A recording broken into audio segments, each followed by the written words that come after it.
Hamas और Israel के दरमियान घुमसान की लड़ाई। अस्सलाम वालेकुम, उर्दू क्रॉनिकल के साथ मैं हूं अफाक नज़ीर। अभी तक की इत्तलात के मुताबिक इसराइली बमबारी से 704 फ़लस्तीनी शहीद हो चुके हैं और शोहदा में 140 बच्चे भी शामिल हैं। 3000 से ज़ायद अफराद जो है वो ज़ख्मी हैं और हमास की कार्रवाई में 1000 से ज़ायद फ़लस्तीनी हलाक हो चुके हैं। इसराइल ने जो है वो गज़ा पर रॉकेटों की बरसात कर दी है और हमास और इस्लामी जिहाद के 500 अहदाफ पर बमबारी की है।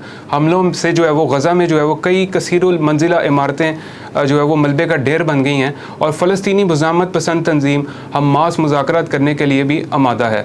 हमास के रहनुमा मूसा अबू मरज़ूक का कहना है इसराइल के साथ जंग बंदी की बातचीत के लिए तैयार हैं और अरब मीडिया से गुफ्तगू करते हुए उनका कहना था जंग बंदी के सवाल पर हमास ऐसी किसी भी कोशिश और तमाम सियासी मुज़ाकरात के लिए तैयार है। उधर अल-कस्साम ब्रिगेड अबू उबैदा ने इसराइल को वार्निंग देते हुए अपने बयान में कहा है पुरअमन फ़लस्तीनियों पर हमले के बदले एक इसराइली कैदी को हलाक किया जाएगा। साथ ही साथ मोहम्मद बिन सलमान का मिस्री सदर अब्दुल फताह और उर्दन के शाह अब्दुल्ला से भी टेलीफोनिक रब्ता हुआ है और इसराइल फ़लस्तीन तनाज़े से मुतल्लिक तबादला ख्याल किया गया इस गुफ्तगू में। इसराइल की दरिंदगी दिन ब दिन जो है वो बढ़ती जा रही है और सहूनी फोर्सेज ने गज़ा में स्कूलों को भी जो है वो निशाना बनाना शुरू कर दिया है। अक़वाम मुत्तहिदा के मुताबिक इसराइली हमलों से गज़ा में 1,23,000 से ज़ायद अफराद बेघर हो चुके हैं और 73,000 अफराद ने जो है वो स्कूल्स में पनाह ले रखी है और फ़लस्तीनियों के लिए खाने पीने की अशिया और ईंधन की सप्लाई बंद करने के बाद अब बिजली भी जो है वो काट दी गई है। इसराइल हमास मुजाहिदीन के हमलों के बाद घुटनों पर आ गया है और आलमी सतह पर इसराइल के बॉन्ड्स की कदर में